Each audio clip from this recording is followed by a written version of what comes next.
सभी को सादर नमस्कार। हमारे केंद्रीय संस्कृत विश्वविद्यालय श्री रघुनाथ कीर्ति परिसर के व्याकरण के छात्र जिन्होंने अभी यह नेट परीक्षा क्वालिफाई की है, जिनका नाम है अनिल भट्ट, जो कि आचार्य प्रथम वर्ष में पढ़ रहे थे, इस बार द्वितीय वर्ष में यह पढ़ रहे हैं।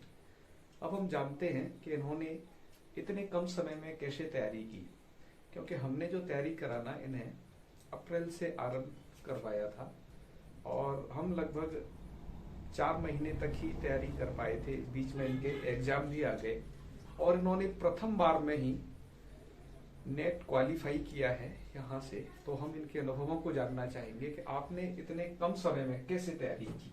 थोड़ा छात्रों को बताएं जिससे लाभान्वित होंगे सभी आपके अनुभवों से। धन्यवाद। जैसा कि गुरुजी ने आपको मेरा परिचय दे दिया है, मेरा नाम अनिल भट्ट है और मैं केंद्रीय संस्कृत विश्वविद्यालय श्री रघुनाथ कीर्ति परिसर से अभी वर्तमान में आचार्य द्वितीय वर्ष का व्याकरण विभाग का छात्र हूँ। जैसा कि गुरुजी ने बताया, हमने सभी छात्रों ने मिलकर के तैयारी प्रारंभ की थी अप्रैल के माह में, और अप्रैल और मई, जून और जुलाई 4 महीने लगभग हमने तैयारी की और जुलाई के अंत में हमारी परीक्षाएं थी। तो उस हिसाब से हमें 15 तारीख के लगभग जुलाई में अपनी तैयारी उसको कुछ हद तक जो क्लास में हम पढ़ते थे वो रोकना पड़ा, यानी कि क्लासें नहीं चली। नेट से संबंधित जो भी क्लासें होती थी हमारी, तो क्लासें नहीं चली और हम फिर परीक्षा दिए थे। परीक्षा के बाद कुछ समस्याएं ये भी आई कि जो नेट है, कोड नंबर 25 की जो डेट निर्धारित थी वो वास्तव में 13 अगस्त पहले निर्धारित थी। फिर उसके बाद अगस्त में कम से कम 9-10 तारीख को हमें ये पता लगा कि वो अगस्त में ना होकर के वो सितंबर में होगी। फिर सितंबर में हमें ये पता लगा कि वो सितंबर में ना होकर के अक्टूबर में होगी। यानी कि यदि ये चीजें पहले ही स्पष्ट होती कि हमारी परीक्षा सीधा अक्टूबर में थी, तो हमें लगता है कि वो बहुत बेहतर होता। हम तैयारी इसलिए नहीं कर पाए ढंग से, विस्तृत रूप से, या हम समय नहीं दे पाए क्योंकि हम परीक्षा में थे। परीक्षा देने के तुरंत बाद हमारी नेट की परीक्षा का हमें अंदेशा था कि नेट की परीक्षा होगी। फिर हमने नेट की परीक्षा के लिए जैसे तैयारी थोड़ा बहुत की थी, जो भी की थी, उसके बाद फिर अगस्त में जो परीक्षा होनी थी वो सितंबर में चली गई। और सितंबर में क्योंकि परीक्षा के बाद एक लंबा कालखंड हम घर में निकल गए, क्योंकि 1 माह का अवकाश था।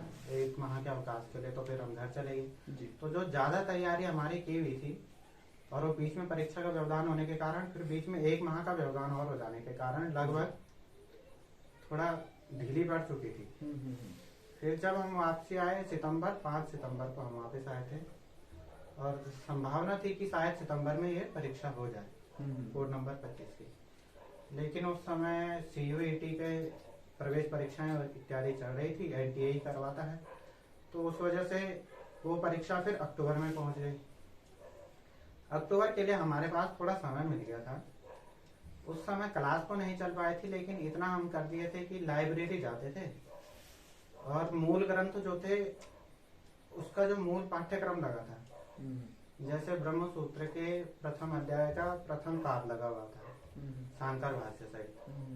तो हम, यद्यपि ब्रह्म सूत्र एक बहुत बड़ी चीज है, लेकिन उसकी किसी सामान्य पुस्तक को, सामान्य एक हिंदी टीका को आधार बना करके, और ऐसे विषयों को भी पढ़ा जा सकता है, ऐसा नहीं है कि नहीं पढ़ा जा सकता है। और कुछ विषय ऐसे होते हैं जो हमने पढ़े होते हैं, जी, जैसे व्याकरण इत्यादि जो विषय हैं, जी, वो पढ़े होते हैं। हाँ, उन्हें केवल रिवीजन मात्र की आवश्यकता होती है। आपने इतने समय में, जब आप बता रहे हैं, अक्टूबर से किस विषय को ज्यादा फोकस किया? आपको लगा कि नहीं, इस विषय को मुझे देख लेना चाहिए, या कुछ विषय तो आप पहले पढ़ चुके थे, फिर भी आपने किस विषय को ज्यादा फोकस किया अंतिम समय में? देखिए, दरअसल हमने वैदिक साहित्य प्रथम और द्वितीय यूनिट लगभग पूरी कंप्लीट पढ़ चुके थे, जी, क्लास में विस्तार से। और तो हमें लगता था कि वैदिक साहित्य हमें केवल लास्ट के 2 या 3 दिन एक रिवीजन के तौर पर देनी चाहिए। ठीक। हमारा सबसे कमजोर भाग है दर्शन, जी। तो जो दर्शन का तीसरी और चौथी यूनिट है, वो हम मानते हैं कि हमारे लिए सबसे दिक्कत भरी है। लेकिन श्री जनार्दन त्रिवेदी जी, जो अपने विश्वविद्यालय में है, न्याय विभाग के अध्यापक हैं, उन्होंने सांख्य कारिका और अर्थ संग्रह हमें ऑनलाइन एक बार पढ़ाई थी, जी।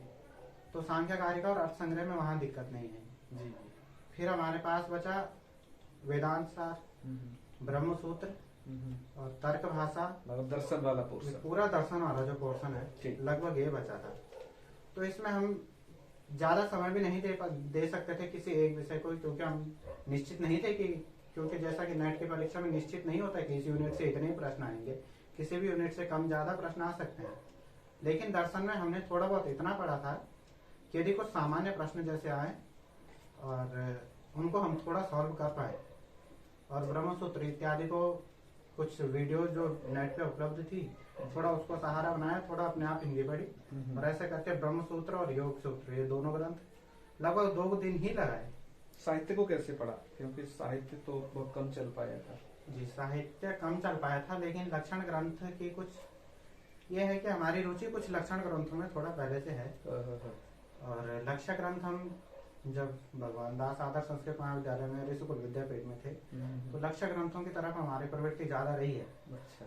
फिर लक्षण ग्रंथों की तरफ जैसे काव्य प्रकाश इत्यादि है, तो काव्य प्रकाश ऑनलाइन पढ़वाया है डॉक्टर निरंजन मिश्रा जी ने, नेट पे उपलब्ध है। जी जी जी। संस्कृत भारतम चैनल है। हाँ बिल्कुल है उपलब्ध, और उसमें वो उपलब्ध है बिल्कुल। तो काव्य प्रकाश का कुछ हिस्सा उनसे पढ़ लिया था। अच्छा। खासकर काव्य प्रकाश का जो प्रथम उल्लास है, मतलब ये है कि जो ऑनलाइन फील्ड है वो बहुत काम आ रहा है छात्रों, वो बहुत जरूरी भी है और बहुत आवश्यक भी है। हमें लगता है कि उसकी सहायता हमें लेनी चाहिए, क्योंकि इतना बड़ा विस्तृत जो सिलेबस है जी जी, वो हम किसी एक निश्चित कालखंड में पूरा कर पाए और साथ में अपने पाठ्यक्रम को देखते हुए पूरा कर पाए। क्योंकि एक छात्र भी हैं, हमारा अपना सिलेबस भी है, हमें आचार्य भी करना है, वहाँ भी अच्छे अंक चाहिए।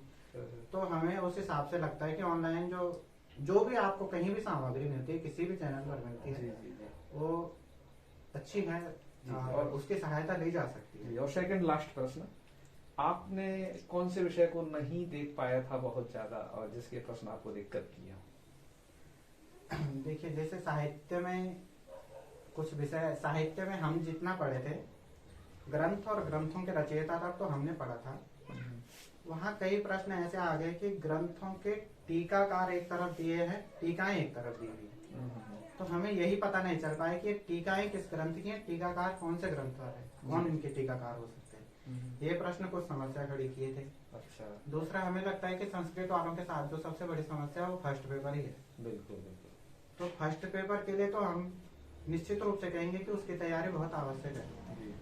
लेकिन इस बार जैसे कट ऑफ गई थी, नेट की जो कट ऑफ गई है 178 नंबर और JRF की जो गई है 196 नंबर कोड नंबर 25 में जी। तो उस हिसाब से अगर सेकंड पेपर थोड़ा और बेहतर होता तो JRF तक जाया जा सकता था, क्योंकि 182 नंबर तो हमारे भी हैं जी जी। तो 7 प्रश्न यदि और सही होते तो 196 जो कट ऑफ JRF की जा रही है वो चली जाती जी जी।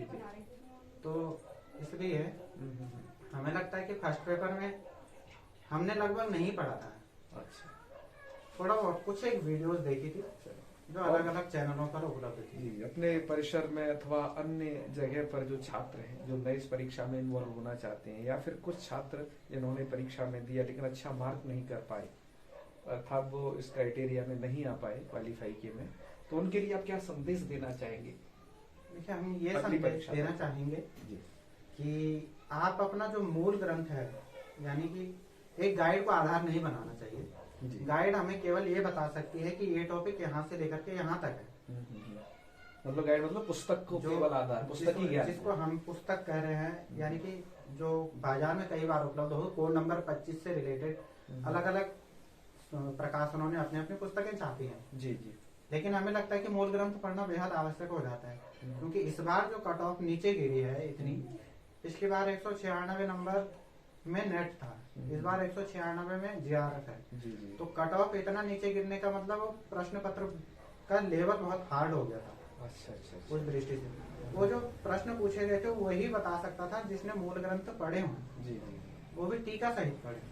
अभी हालांकि मेरा लास्ट प्रश्न था, लेकिन अभी एक चीज मुझे बीच में ध्यान आ गई था, पूछना चाहता हूँ कि जो सर्वज्ञ भूषण जी ने जितना लेखन कार्य किया है, आपके वह कितना उपयोग का रहा, उसमें से कितना परसेंटेज चांस बना कि वो आया, क्योंकि वो इस पर बहुत काम कर रहे हैं। उसकी वो दृष्टि से आपने क्या पढ़ा, क्या कितना उनको जैसे पढ़ा?